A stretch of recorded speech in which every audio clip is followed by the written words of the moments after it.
verdadeiro promotor, o espírito que está detrás desta producción.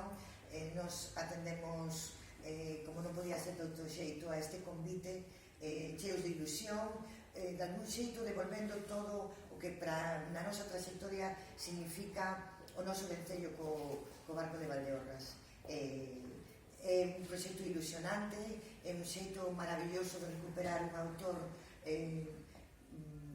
que por moitos coñecido, pero que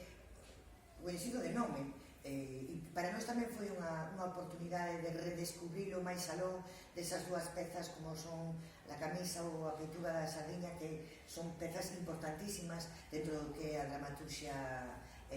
española, non? E descubrir tamén o seu carón a Pilar Enciso, unha muller implicadísima no mundo que tiña que ver co teatro para a xuventude, que foi unha auténtica dinamizadora, que foi promotora de cousas que agora existen dentro do que é o teatro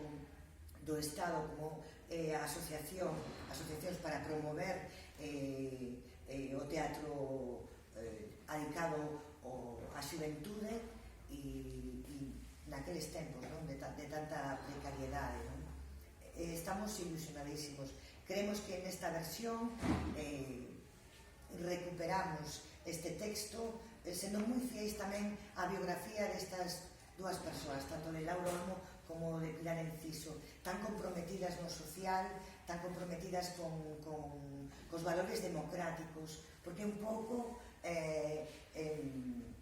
o que subxace nesa peza, non? Esa valentía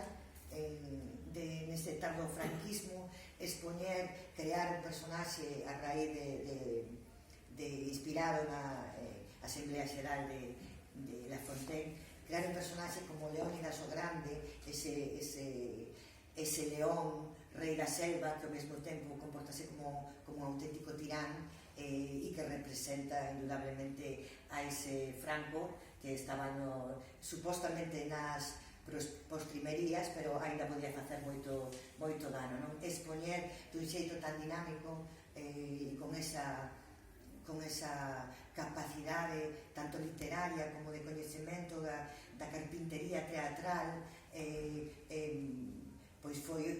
un fito dentro do que sería unha parte do teatro menos atendida, non? Un home como Lauro Olmo, que ao mesmo tempo foi un home moi perseguido pola censura, e ao que, a pesar do seu prestixio, foi silenciado sistemáticamente, non? El dicía que era un autor dificultado, con esa ironía tan súa, non? Con ese eufemismo. E detrás deste proxecto, pois, un equipo de actores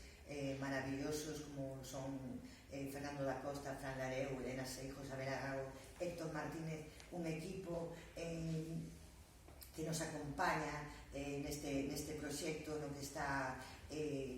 Carlos Domínguez, que nos acompaña no que sería o deseño e a realización escenográfica, José Manuel Bayón como responsable da iluminación, José Lameiras no que o apartado gráfico, na banda sonora do espazo sonoro está Fernando da Costa e Ramón Raído, que é o responsable dunhos arranxos deliciosos, porque quixemos premiar toda a peza de música, de cancións, para revitalizala,